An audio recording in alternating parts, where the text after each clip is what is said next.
ons by die enigste plek in die Bybel waar lering gegee word oor tale en spreek van tale. Dit is in 1 Korintiërs 14, die hele hoofstuk 14, is lering oor die gebruik van tale spesifiek in 'n kerk. In my 50 jaar wat ek leef, en waarvan ek meeste van my jare in kerke was, het ek nog nooit ooit 'n pastoor of 'n predikant gehoor lering gee of prediking gee oor praat in tale, soos wat dit in die Bybel is, spesifiek uit 1 Korintiërs 14. Hulle mag hier en daar 'n versie uit konteks gebruik om hulle eie opinie te staaf, en ek is jammer om dit te sê, maar ek het nog nooit iemand gehoor die hele Korintiërs 14 preek as 'n lering soos wat Paulus het gedoen het nie. Nou Paulus se brief aan die Korintiërs was in 'n groot geval was dit 'n teregwysing, want hulle was, klink my maar 'n willelot, en hulle het daarvan gehou om hulle eie ding te doen. En so Paulus moes vir hulle geskryf het oor die gebruik van vreemde tale, want hulle het dit uit die aard van die saak verkeerd gedoen. So ek gaan hierdie gedeelte gaan ek lees vers vir vers en dan daaroor praat, en dan kyk ons wat sê dit en wat sê dit nie. Vers 1, jaag die liefde na, beywer julle met die oog op die geestelike gawes, maar veral om te profeteer. Laat ek net weer sê, die woord profeteer beteken om die woord van God te spreek, to speak forth the word of God. Jy kan dit nou maar gaan opsoek in die Hebreëus en die Aramees en al daai, maar dit is wat dit beteken, om die woord van God te spreek. Vir ons as Nuwe Testament Christene beteken dit die Bybel. Jy het nie nodig om allerlei goedjies te gaan opmaak nie. Maar hy sê, as jy die geestelike gawes wil nastreef, streef na om te profeteer. Profeteer in die Bybelse konteks beteken nie noodwendig om die toekoms uit te lê nie. Dis iets anders. So wees versigtig vir dit. Vers 2, want hy wat in 'n taal spreek, spreek nie tot mense nie, maar tot God. Want niemand verstaan dit nie, maar deur die Gees spreek hy verborgenhede. So kom ons stop net gou daar. Dit is een van die gunsteling verse wat mense gebruik buite konteks, as hulle wil praat oor mense wat in vreemde tale praat, en dis net 'n betekenislose gebrabbel. Onthou dat Paulus nog steeds ook in sy agterkop het, die praat in vreemde menslike tale, wanneer hy hierdie skryf. So, Paulus praat hierso van die gebruik van tale in 'n kerk opset, of in 'n gemeente opset.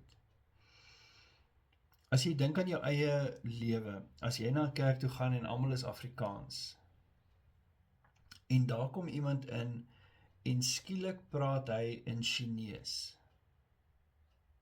dan is hierdie wat van toepassing is.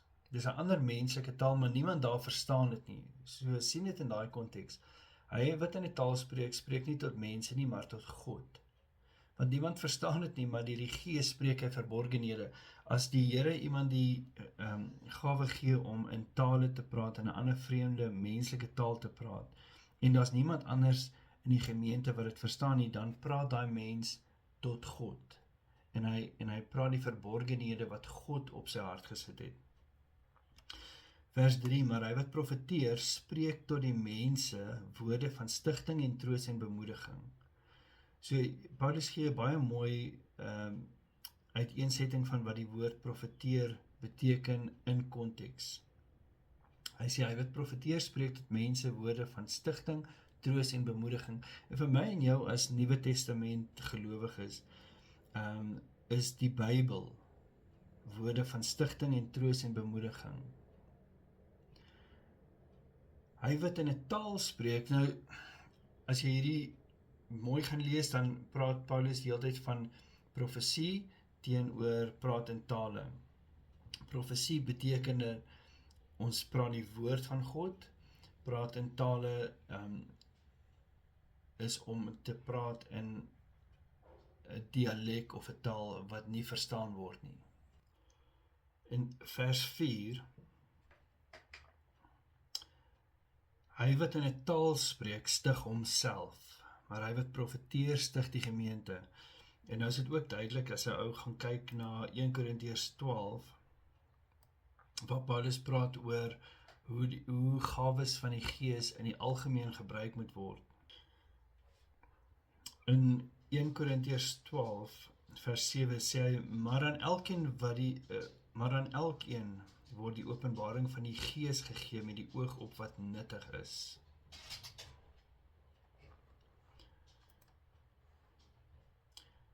As hy sê in 1 Korintiërs 14, hy wat in 'n taal spreek, stig homself, maar hy wat profeteer, stig die gemeente. Die doel van Christendom is om mekaar te stig.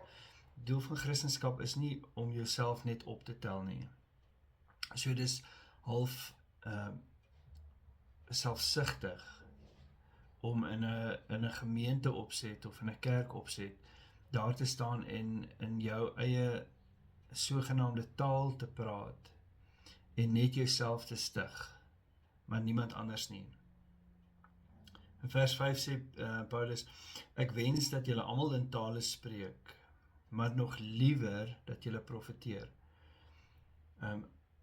Hierdie tale spreek verwys hy uit die aard van die saak na die gawe van praat in ander vreemde tale, ander menslike tale, sodat nog meer mense die evangelie kan hoor.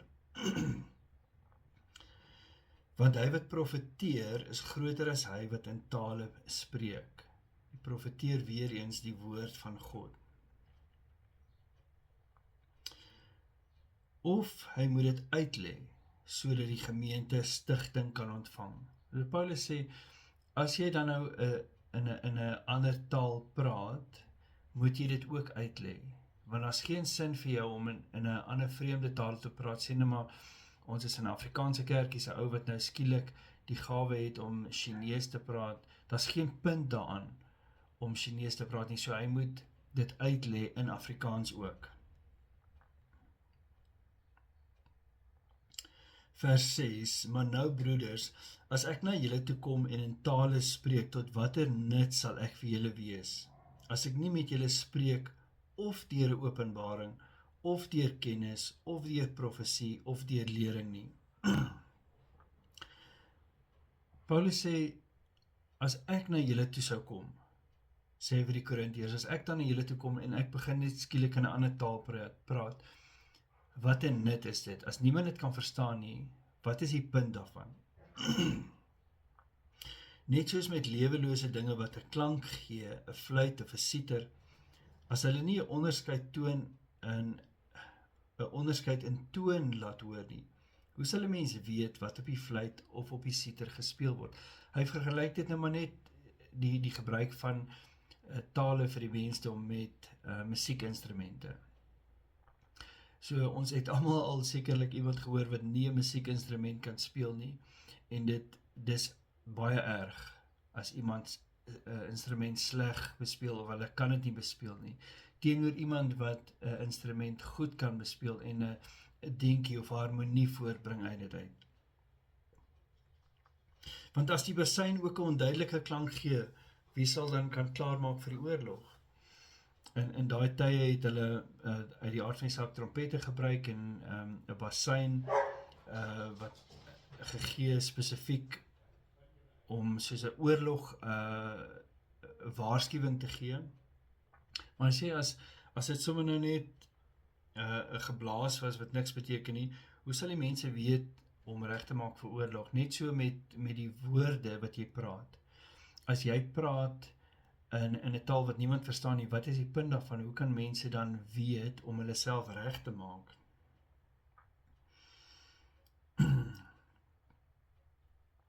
Vers 9, net so julle ook. As julle met die tong geen verstaanbare woord uitbring nie, hoe sal 'n mens weet wat gespreek word? Want julle sal wees soos mense wat in die wind praat. In Korintiërs was daar waarskynlik mense wat gesê het hulle het 'n gawe van tale praat en dan net gebrabbel het. En hier is eintlik 'n weerlegging van Paulus se kant af om vir hierdie mense te sê, julle wat so in die kerkbyeenkomste soms so hardop in julle eie sogenaamde taal praat. Daar's geen punt daarin nie, daar's geen sin daarin nie, moet dit nie doen nie. Want julle sal wees soos mense wat in die wind praat. As jy in 'n kerkbyeenkom sommer net in 'n onverstaanbare gebrabbel begin praat, dan sê Paulus, jy is soos iemand wat in die wind praat. Dit beteken niks. Vers 10, daar is wie weet hoeveel soorte tale in die wêreld, en geen een daarvan is sonder klank nie. En hierso kan ons sien hoe Paulus terugkom na die feit dat tale in die kerk tale is, en nie 'n sinnelose gebrabbel nie. As ek dan die betekenis van die klank nie ken nie, sal ek vir die spreker 'n vreemdeling wees, en die spreker sal vir my 'n vreemdeling wees. So, al wat hy sê hierso is, as jy met 'n Chinees in Afrikaans praat, dan en die Chinees praat met jou in Chinees, en julle verstaan nie mekaar se tale nie, wat is die punt daarvan? Julle sal vreemdelinge wees vir mekaar. So moet julle ook, vers 12, terwyl julle streef na geestelike gawes, probeer om uit te munt tot stigting van die gemeente. Paulus is baie duidelik hieroor. En weer eens, hy probeer die twee vergelyk. Die praat in tale wat misverstaan is waarskynlik deur baie mense daar in die gemeente, soos dit vandag gebeur ook. Die praat in tale teenoor die profesie of die spreek van die woord van die Here, wat tot opbouing is van almal en van die gemeente. Daarom, vers 13, daarom moet hy wat in 'n taal spreek, bid, dat hy dit kan uitlê. As jy begeerte het om te praat in 'n taal wat niemand anders verstaan nie, spesifiek in die kerk, dan moet jy vir die Here vra om dit vir jou uit te lê, sodat jy die woord van die Here kan praat, tot opbouing van die ander Christene. Vers 14, want as ek in 'n taal bid, dan bid my gees, maar my verstand is onvrugbaar. Nou, dit is nie 'n baie moeilike ding om te verstaan nie. As jy by jouself in 'n vreemde taal bid, wat jy self ook nie verstaan nie, dan kan jy kan nog steeds in jou gees tot God bid, en jy kan nog steeds weet wat is die houding in jou hart teenoor God. Maar niemand buite jou verstaan dit nie. Niemand buite jou weet dit wat jy sê, dit dra geen gewig nie. Hy sê, want as ek 'n taal bid, dan bid my gees, maar my verstand is onvrugbaar. God het ons nooit geroep dat ons verstand onvrugbaar moet wees nie. Ons is, daar's genoeg plekke in die Bybel wat praat oor wysheid en oorleg wat ons moet hê. Ons moenie onvrugbaar wees nie. Vers 15, hoe staan die saak dan? Ek sal met die gees bid, en met die gees bid, laat ek net dit sê, beteken nie, dis nie gelyk aan in tale bid nie. In die gees bid beteken jou gees bid. Jou gees kan bid in Afrikaans. Jou gees hoef nie te bid in 'n vreemde taal nie. Jou gees kan bid in Afrikaans. Hy sê, ek sal met die gees bid, maar ek sal ook met die verstand bid. Jy kan nie net, Paulus sê, moenie net met jou gees bid, maar bid met jou verstand. Ek sal met die gees psalms sing, maar ek sal ook met die verstand psalm sing. Jy moet verstandig wees, met ander woorde. Vers 16, anders as jy met die Gees dank, hoe sal hy wat die plek van 'n onkundige inneem, amen sê op jou danksegging, aangesien hy nie weet wat jy sê nie. Ek dink dit spreek van self, as jy met jou gees bid, dan moet jy, en jy is in 'n samekoms van Christene, dan moet jy so kan bid, dat almal dit verstaan. Dis eintlik baie eenvoudig, is nie vreeslik ingewikkeld nie. Moet nie confusion saai nie. Dis eintlik wat Paulus probeer sê hierso. Vers 17, want jy dank wel goed, maar die ander een word nie gestig nie. Jy mag dalk die Here dank in jou gees, en saam met dit gaan daar woorde gepaard wat niemand anders verstaan nie. Maar Paulus sê, hy sê presies dit, hy sê, maar niemand anders word gestig nie. En die doel van Christendom, weer eens, die doel van by mekaar kom as 'n kerk, is om mekaar te stig. Ek dank my God, dat ek meer in tale spreek as julle almal. Paulus het in tale gepraat, sekerlik in tale gebid. En hy sê dit. Hy sê dit meer gedoen waarskynlik as hulle almal. Vers 19, maar in die gemeente, as ons saamkom as 'n kerk, as die Christene by mekaar kom, hy sê, maar in die gemeente wil ek liewer 5 woorde met my verstand spreek, om ook ander te onderrig, as 10.000 woorde in 'n taal, bedoelende 'n taal wat niemand anders verstaan nie, 'n taal wat niemand anders stig nie. Vers 20, broeders, moenie kinders wees in die verstand nie. Hy sê, basies sê hy, word groot geestelik. Maar wees kinders in die boosheid, en wees volwassenes in die verstand. Hy sê eintlik, die Engels sê het nogal so mooi, in evil things be innocent. Moenie sonde najag nie. Maar in jou verstand, in jou denke, wees 'n volwassene. In die wet, vers 21, in die wet is dit geskrywe, ek sal deur mense van ander tale en deur ander lippe tot hierdie volk spreek, en ook so sal hulle na my nie luister nie, sê die Here. So hierso quoteer Paulus 'n Ou Testamentiese skrif, waar die Here gesê het, hy sal ander menslike tale gebruik, om selfs tot die Israeliete te praat, maar selfs dan, al is dit mense van ander tale, van ander nasies, wat God se woord tot hulle spreek, tot die Jode spreek, selfs dan sal hulle nie luister nie. Vers 22, die tale is dus nie 'n teken vir die gelowiges nie. Dit is baie, baie belangrik. Om in tale te praat is nie 'n teken vir ander gelowiges, dat jy hierdie wonderlike super Christen is nie. Dit is nie 'n teken vir gelowiges nie, dit is 'n teken vir ongelowiges.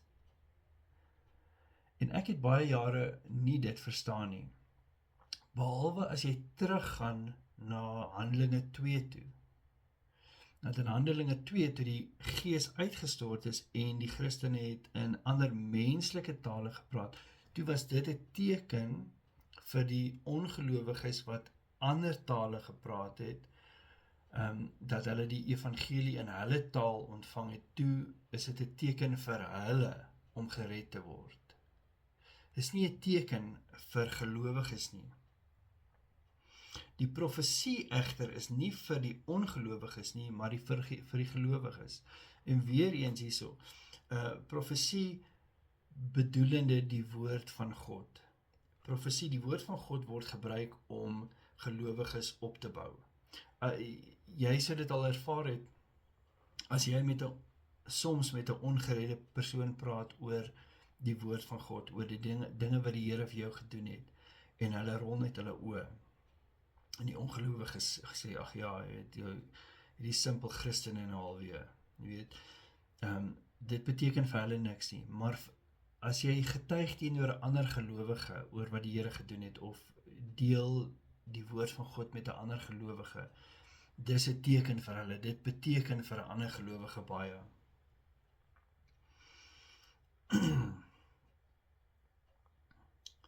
vers 23. Nou begin Paulus dit alles saamvat. Hy sê, as die hele gemeente dan nou saam vergader, en hulle sal almal in tale spreek, en daar kom onkundiges of ongelowiges binne, sal hulle nie sê dat julle kranksinnig is nie. Ek was al in my lewe baie in sulke kerke gewees, en ek het nooit geweet hoe om dit aan te spreek nie. Waar die pastoor sê, goed, nou almal bid nou in jou taal, of praat in jou taal, of profeseer in jou taal. En almal in die gemeente is 'n baraka sharaka la. En Paulus is heeltemal teen dit. Die Bybel is heeltemal teen dit. Ek gaan weer die vers lees. Hy sê, as die gemeente saam vergader en hulle sal almal in tale spreek, en daar kom onkundiges of ongelowiges. Nou is al die gelowiges hier binne, nou praat hulle hierdie vreemdes van die goeters, en dan kom 'n ou in wat ongered is, en hy sien hierdie spul, dan sal hy sê, hulle is kranksinnig.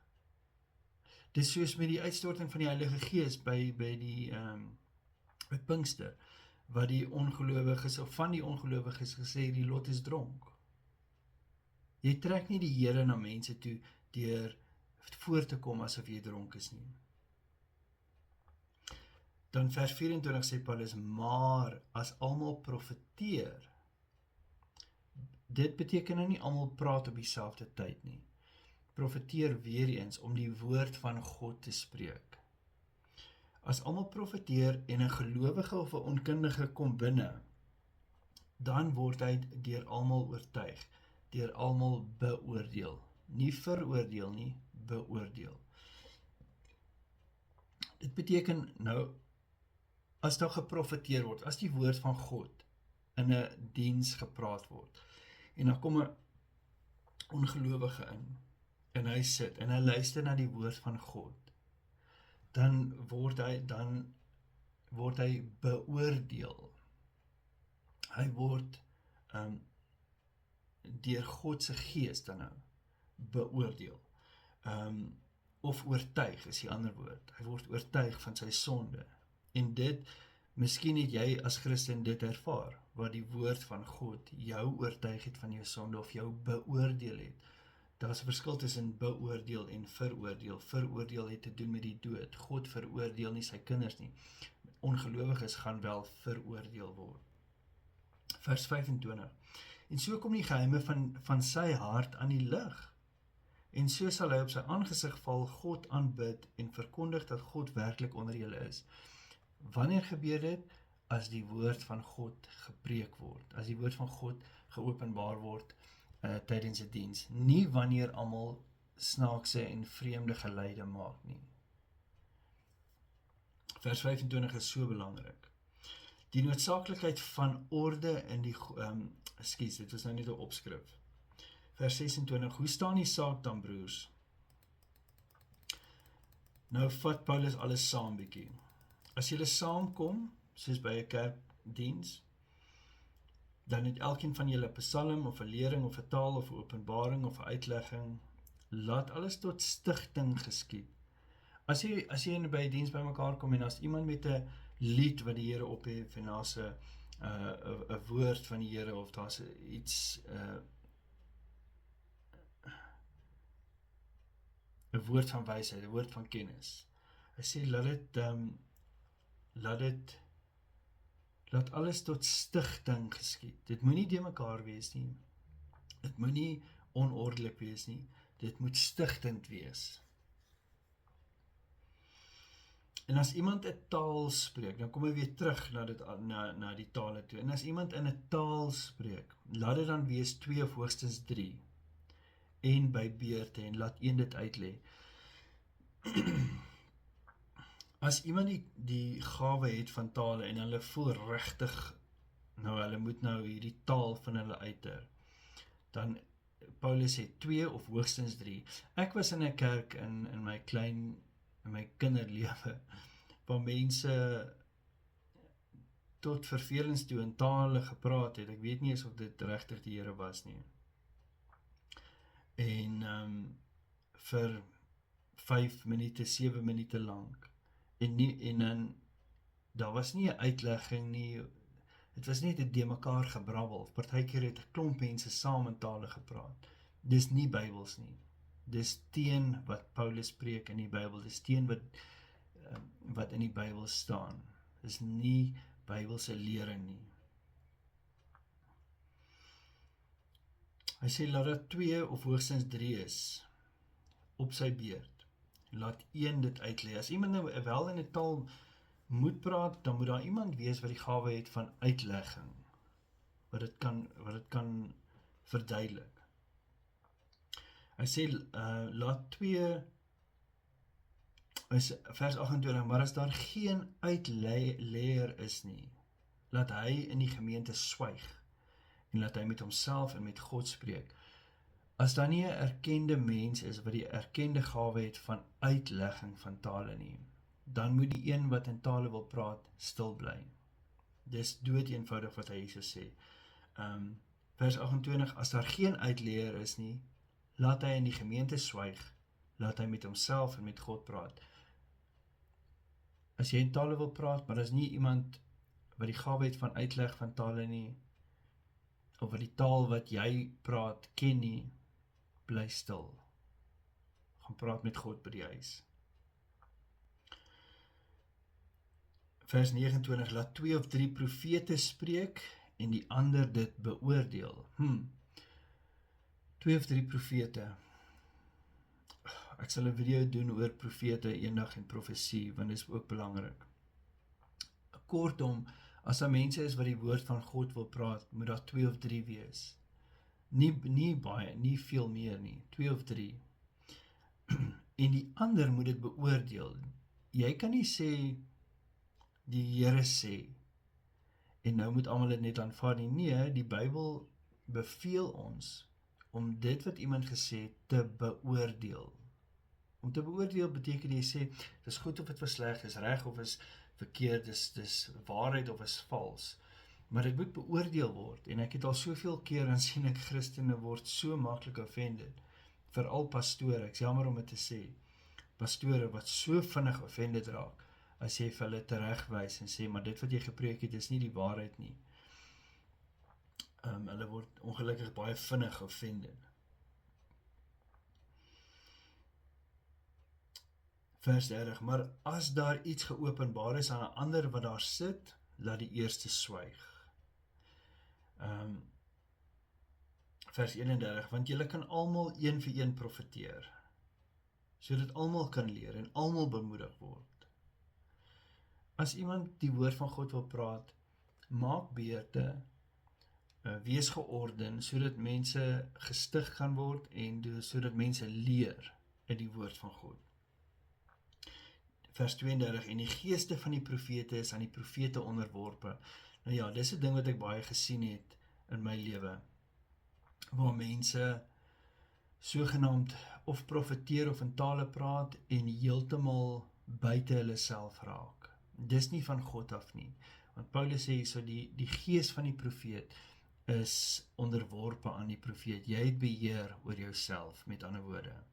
Jy kan nie kranksinnig voorkom en sê dit was nou die Here nie.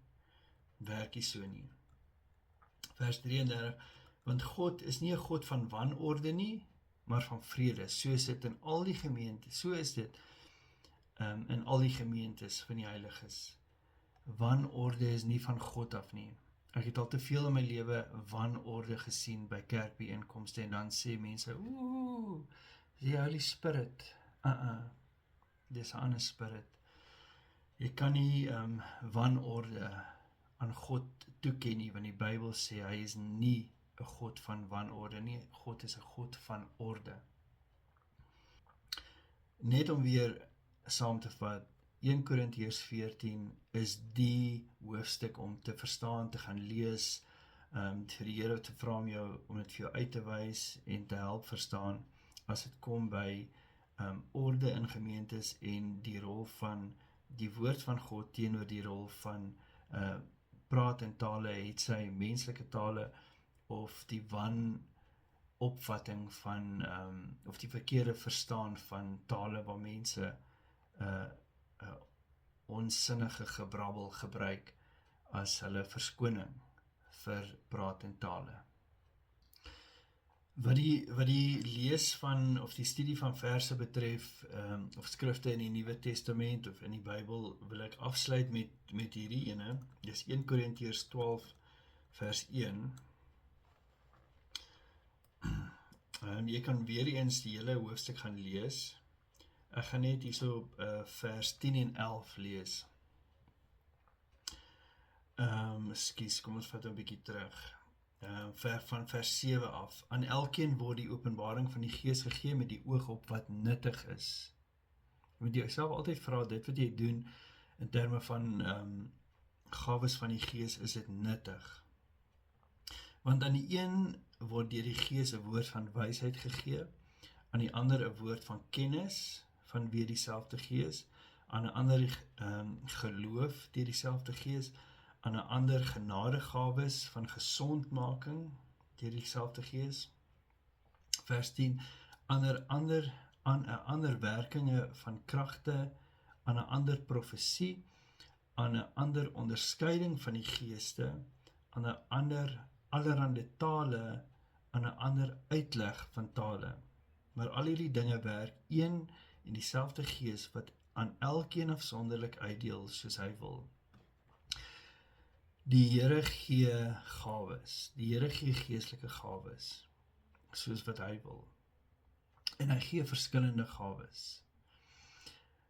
Dis goed om geestelike gawes na te jaag. Paulus sê dit aan die begin van 1 Korintiërs 14, hy sê dis goed. Dit beteken nie, God gaan dit vir jou gee nie. Partykeer gee God, partykeer gee hy nie. Dit is iets wat God besluit, nie jy nie. Maar jy kan dit najaag. Ek wil hierdie gedeelte, hierdie episode afsluit net deur weer terug te gaan na idees wat ek al in die kerk gehoor het oor praat in tale. Alle Christene moet in tale kan praat, nee. Daar's nêrens 'n bewys daarvan in die Bybel dat alle Christene in tale moet kan praat nie. Tale is nie 'n betekenislose gebrabbel nie. Dis nie wat Bybelse tale is nie. Tale is nie die Heilige Gees wat direk tot God praat deur jou nie. Die Heilige Gees kan met God praat sonder jou. Hy het jou nie nodig. Die Heilige Gees het jou nie nodig om tot God te praat nie. Tale is nie 'n teken dat jy met die Heilige Gees gedoop is nie. Daar's nêrens so skrif nie. Die gawe van tale is nie slegs beskikbaar deur handoplegging nie. As iemand vir jou sê, iemand moet jou die hande oplê, of 'n pastoor moet jou die hande oplê, vir jou om die gawe van tale te ontvang, dis vals. Dis vals lering. Elke Christen moet sy eie sogenaamde hemelse taal hê, of 'n taal van die engele hê.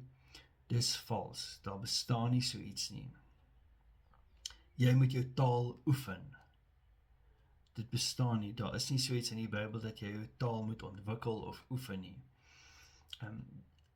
Al die voorbeelde van waar mense die gawe van tale ontvang het in die Bybel, het God dit vir hulle gegee, hulle het dit dadelik gedoen, hulle het dit volmaak gedoen, sonder dat hulle dit gaan oefen het, of ontwikkel het. Hulle het nie eers gevra vir dit nie, hulle het nie eers geweet daarvan nie. Nou ja, ek hoop jy het baat gevind hierby. Ek vind altyd baat hierby, want ek moet weer die skrifte gaan opsoek en oplees, en die Here vra om my te help om dit te verstaan ook. Ek is nie perfek nie, nie eens naaste by nie. Maar dis hoekom dit belangrik is om te kyk wat die Bybel sê. Ek hoop julle kyk weer volgende week. wanneer ek oor 'n ander tema gaan gesels. Daar's 'n groot moontlikheid dat volgende week se tema sal wees die wegraping, waaroor ek sal gesels. Baie dankie dat julle ingeskakel het en dis wat die Bybel sê.